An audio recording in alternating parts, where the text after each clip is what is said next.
Welcome to Lancefield on the Line. My name is David Lancefield, and I'm delighted to welcome Alisa Cohn, a star coach to entrepreneurs and executives, lauded by Marshall Goldsmith and Thinkers 50 as the #1 startup coach in the world, quite rightly, as well as the same accolade from Global Gurus.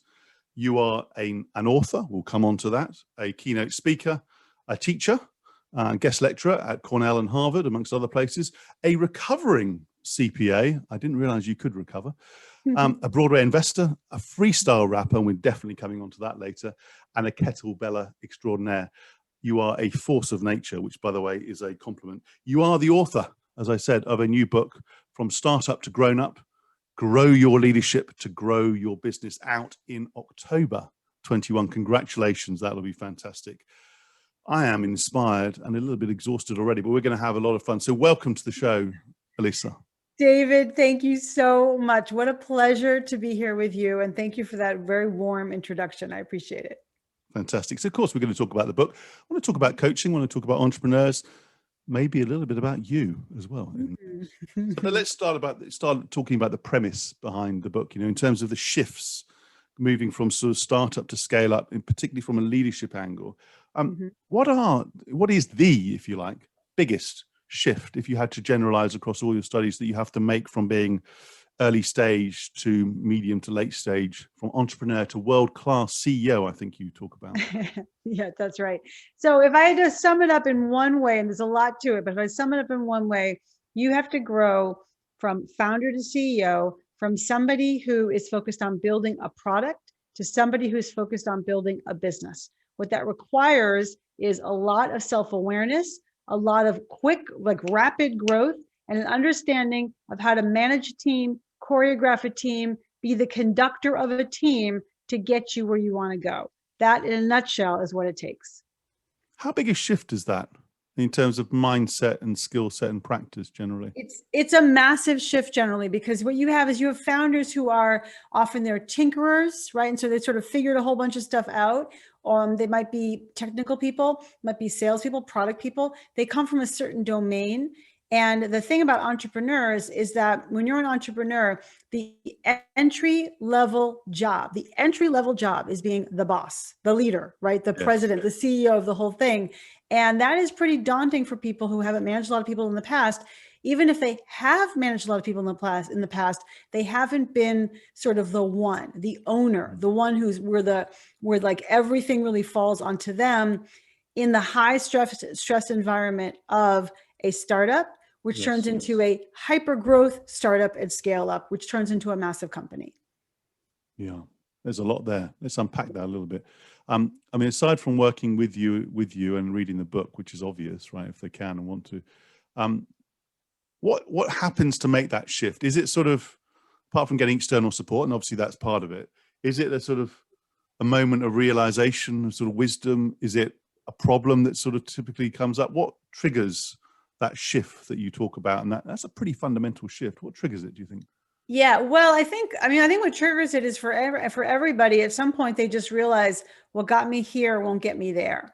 So, it's normal for a founder or two co-founders or three co-founders to start a company, get a little bit of money, hire their friends, hire 5 people, 8 people, 10 people they already know. And then they're sort of in a conference room together, or in the days of, remote work, they're in sort of Zoom rooms together all day, and everyone knows what they're doing. And there's like perfect communication. There's only 10 people. There's only 15 people. Yes. But as you go from 15 to 30 to 70 to 500, et cetera, right? All of a sudden, the systems you have, the informal systems you have in place to communicate, to execute, to measure, to know what's going on everywhere, they break differently.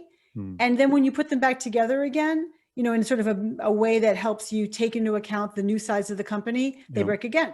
Because once again, the company has changed. Not only that, but the playbook that you used last week will not work this week. So kind of situational awareness of that is one of the triggers to help you think like, wait, stop. I got to figure out, what do I do to grow here? I mean, there's a lot more shifts and inflection points in that process than, say, a corporate job, which is not easy. It's just a different path, but they're pretty fundamental shifts and sort of step.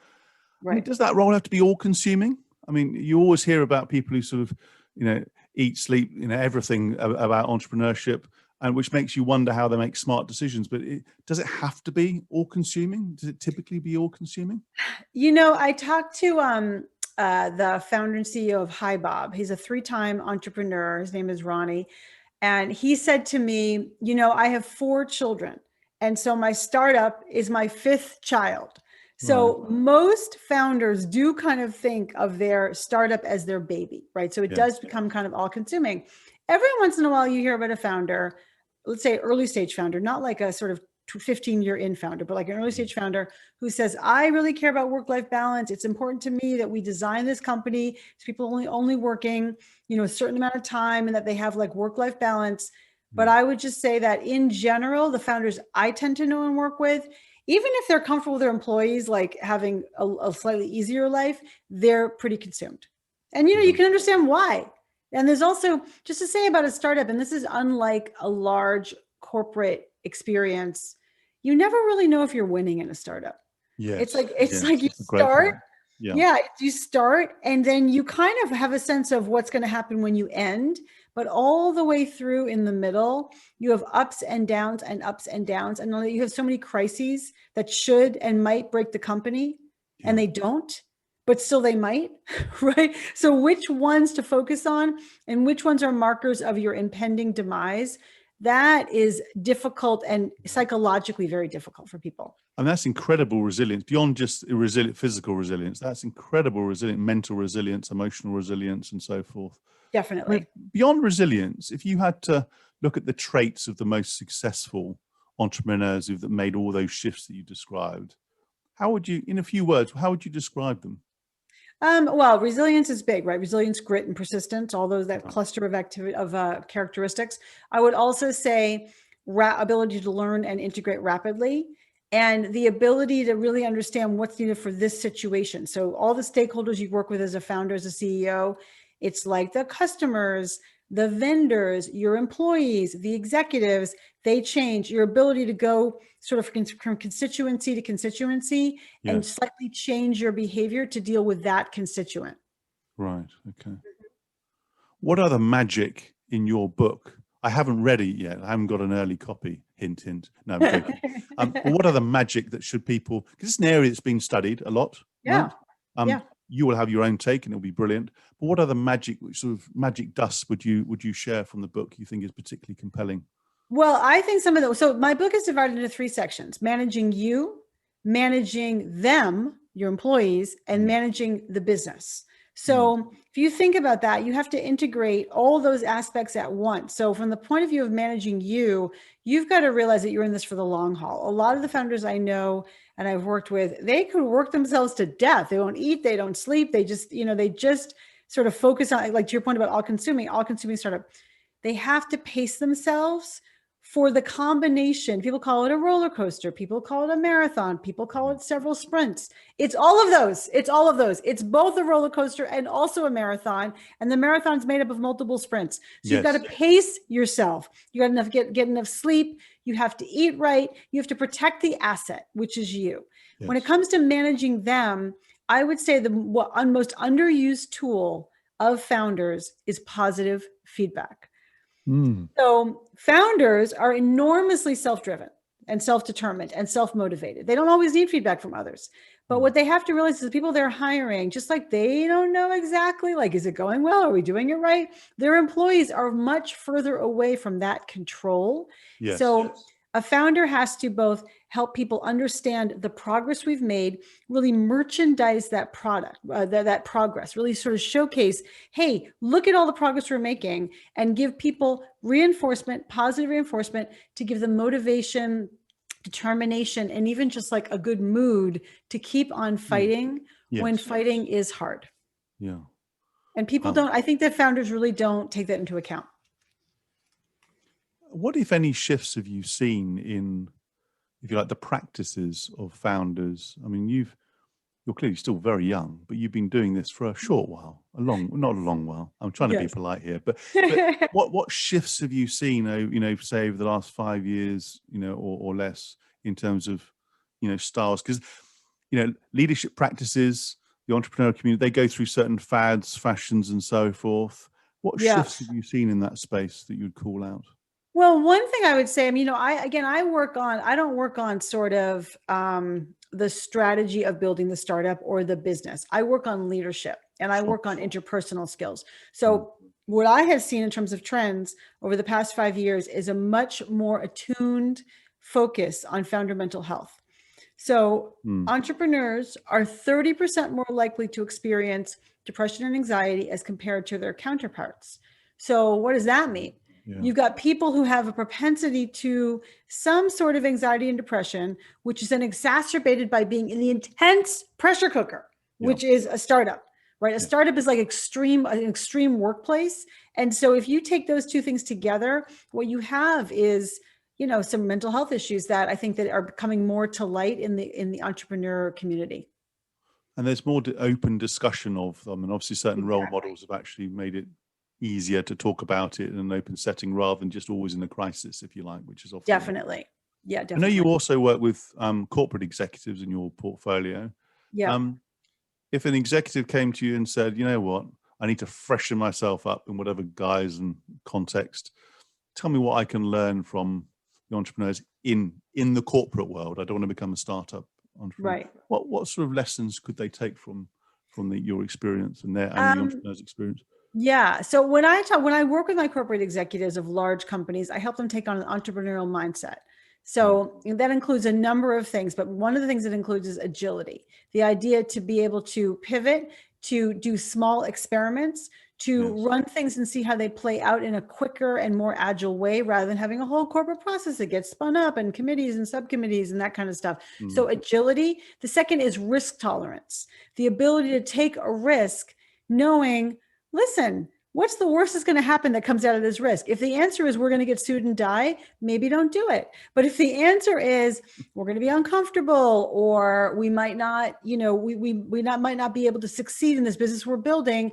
but the ramifications of that are not so significant, I like to help them really do what I call risk scaling. So they Yes. really scale the risk and they're able to make a more intelligent choice about how much risk they can take and where. So those are two examples Yes. Yeah. of traits that everybody, certainly senior executives in large companies, can take on to have a more entrepreneurial mindset. I really like that. Often the red lines, not just in your setting at the moment, but the red lines in life are Yeah. not really red lines. When you actually test them, they just become norms in an organization as opposed to a legal or statutory sort of requirement. And if you're in that space, you don't test them enough to actually take some more risk, as you're just saying. Yeah, I like what you just said about the red lines, right? We have our own personal red lines, like, oh, I could never. I was just working 2 weeks ago with a corporate executive, and she said to me something about the role that she was in. And she said, oh, I could never do that. I would never do that. And Mm. I was like, okay, how come? Sorry, why?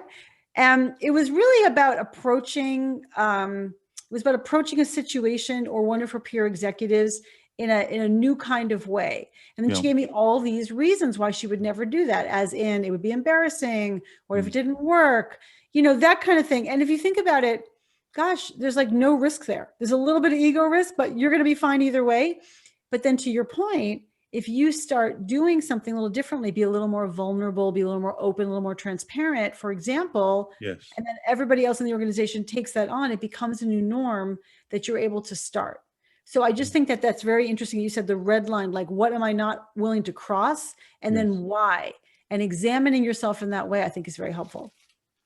There's a lot of limiting assumptions that people make, especially as they progress their careers. And by doing what you just described, often you give permission and empowerment to others to follow. There's a multiplier effect, if you like, from doing that. So true. Yeah, so true. So let's talk about how you've applied everything you've just said to your own brand, because there have been shifts.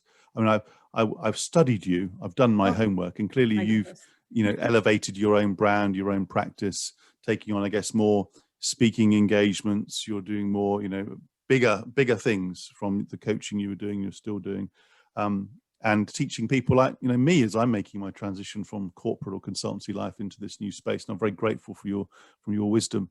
What are the biggest takeaways in terms of your own practice when you're making those shifts? What have you learned about yourself as you've made shifts in terms of perhaps a bigger platform, a bigger stage as you've gone through? Yeah. So, I mean, that's so interesting. Like I'm on that journey toward a bigger stage. I mean, I would start when I started my coaching practice decades ago.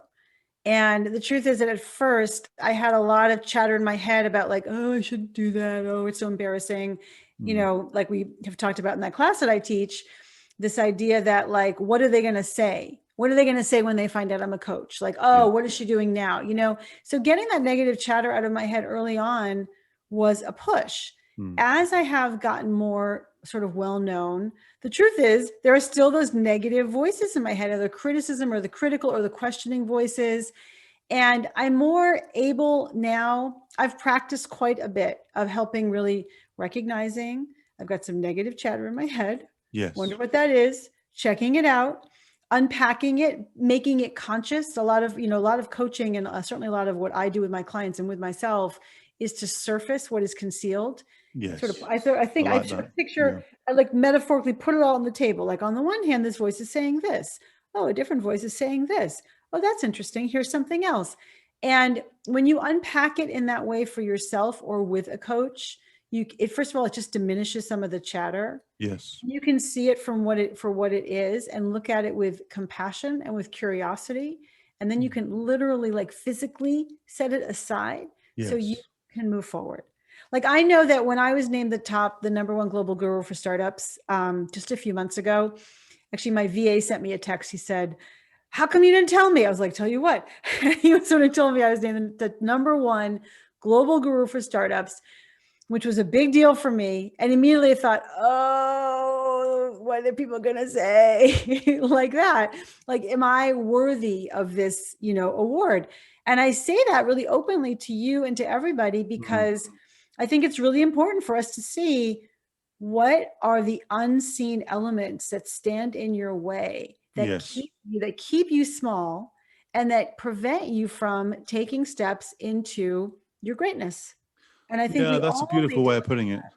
The one thing I really like about you from what I've seen and heard and read and so on is that you still go for these steps, making these steps, but actually you're quite real about the process and the, whether it is the insecurities, imposter syndrome, whatever description, as opposed to sort of saying, oh yeah, I have slight doubts. It's already, and you're sort of slightly fake. There are some Yeah. people who make these big steps and you sort of think, oh, there's nothing wrong.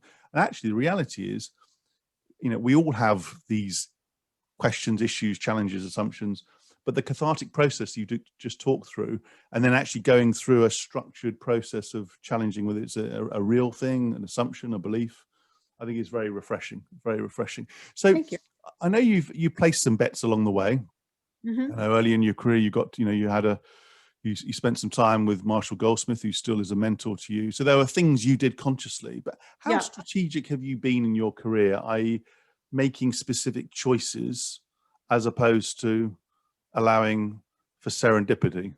And obviously you need a bit of both, but what's the balance been between I'm a planner, like I have a 10-year, 20-year goal versus, hey, I know where I'm going, but let me just Yeah. experiment. Yeah. It's first of all, the thing that came to my mind as you asked that question, the first thing to say is like, I worked really hard and I still work really hard. Just to say that, right? Hard work to me is like the grease of everything that I've ever done, Sure. whether it's planned or serendipity. When I sought out Marshall 16 years ago, I didn't know why I sought him out, except that I just knew that he was one of the greats in our field, and certainly a great. Mm. And I knew that it was good for me to spend time with greats. So I went to him with no agenda, and except to meet him. And he was so gracious. And there's a whole story of like, if you ever were able to visit him in Rancho Santa Fe, he walks you around the pond, right? The lake. So he walked me around the lake and we had this chat. And that's after a long chat, he invited me to work on this project with him. And I was so taken aback. I almost didn't. So I was like, yeah, I'd love to do that. I was like lost for words. So was that serendipity or strategy? I don't know. I do know that my philosophy is if you stay home on the couch, nothing will happen to you. Well, you put yourself in a position to make stuff happen, right? Yeah. And if you put yourself in a position, like I always sort of say in the line of fire, right, in harm's way, because it's risky, then some things happen to you and they work out or they don't work out, but they always lead you someplace else. I call it the corridor principle, the idea that you're walking towards Yes. something, Yeah. and maybe that something isn't going to really work out, but it opens up these doors along the corridor.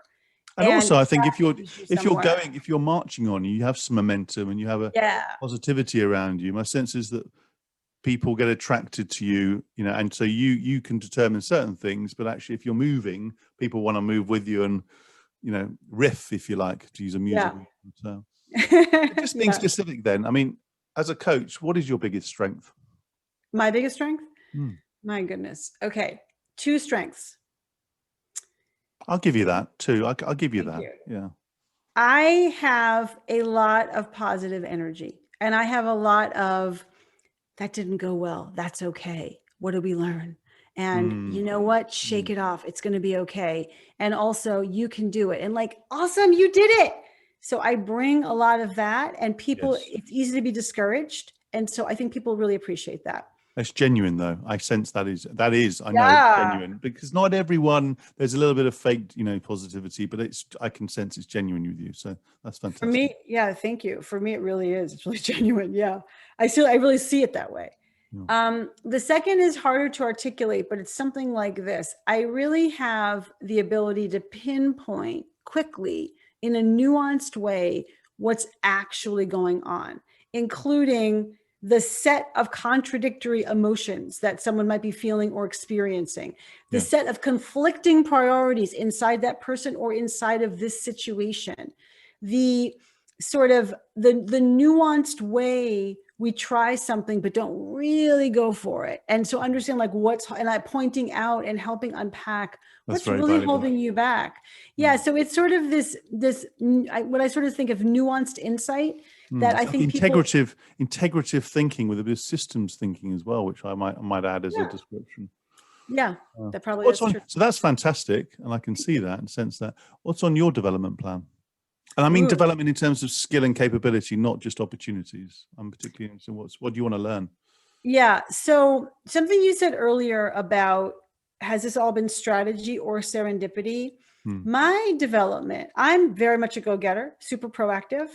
I'm learning to let things play out a little better with more patience and not have to be so kind of proactive and sort of make things happen all the time, to sort of see more what might be available if I let more my intuition maybe play more of a role and have a little more quietness about it. That's one thing. And the second thing is, tactically speaking, I just wrote a book and I'm promoting this book, and this book is coming out in the fall. So I'm really interested in the skill of launching a book, not writing a book, right? Not writing. I did that, right? So now it's like the skill of launching a book. I'm really curious about that, and I'm trying to learn that. That's fantastic. That's fantastic. And how do you measure your life?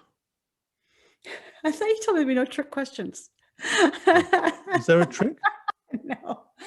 I don't think about my life as measuring it. I don't. I think about meaning and purpose. So I became a coach 20 years ago because I had a voice in my head that said to make a difference, to make a difference. And I was like, who's talking? And also, that's not even a sentence, right? But like in my mind's eye, it was very clear to make a difference, that the work of my hands matters. And I've devoted my life to making a difference, and that to knowing that the work of my hands matters. And I would just add, part of like what I think about my mind's eye is like to be a bright light. So that's about positivity. That's beautiful. Yeah.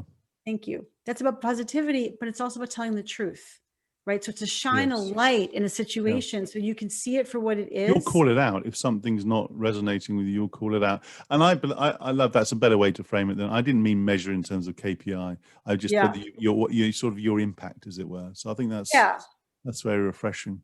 Well, thank you. And you will have received, you know, I guess by nature or by you will have sought out coaching or received coaching, right, in the moment and so on. Yeah. Without betraying confidences and so on, what is the best coaching you've received? So much. I'm going to say 2 things.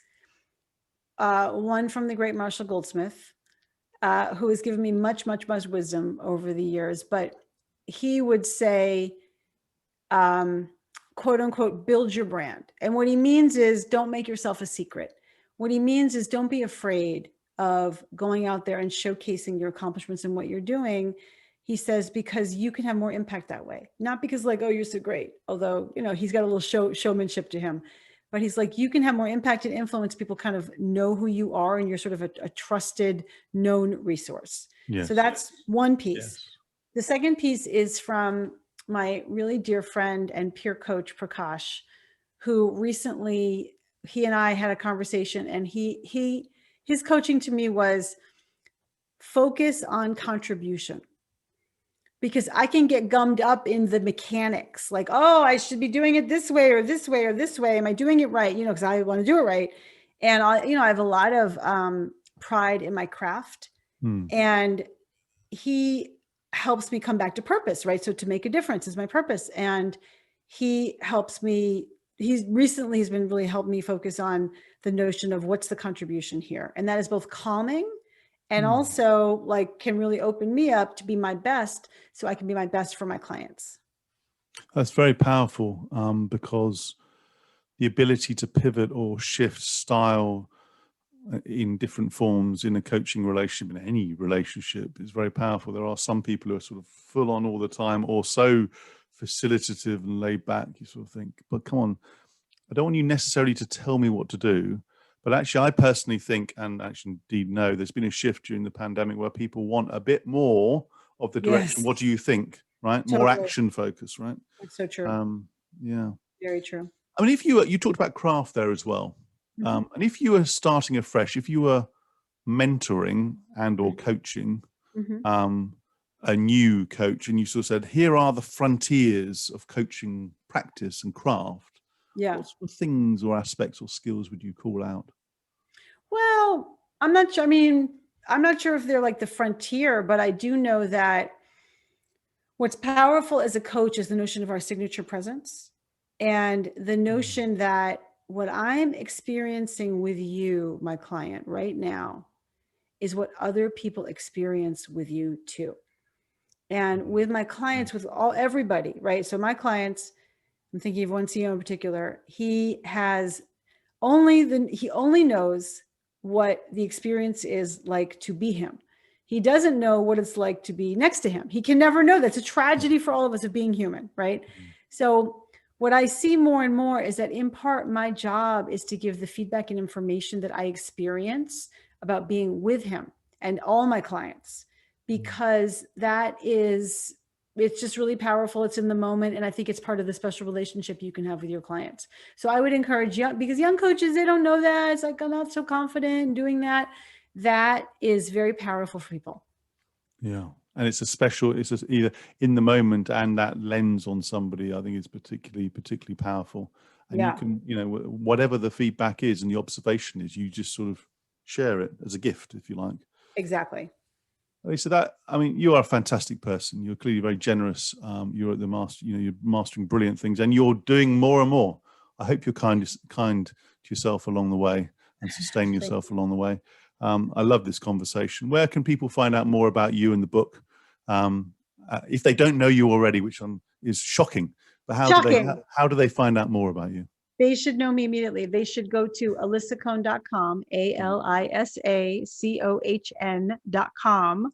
And my book is called From Startup to Grown Up. It's available for pre-order on Amazon. If you Google or Amazon From Startup to Grown Up with the hyphen. I love the framing of it. I think it's of the moment, and I think it'll be brilliant. Can't wait to read it. Thank you. Lisa, thank you so much for your time and candor and spirit. And I hope it wasn't too many trick questions. Thank you. David, it's a joy. You're a wonderful interviewer, and thank you very much for this great conversation. Thank you. And that was another edition of Lancefield on the Line.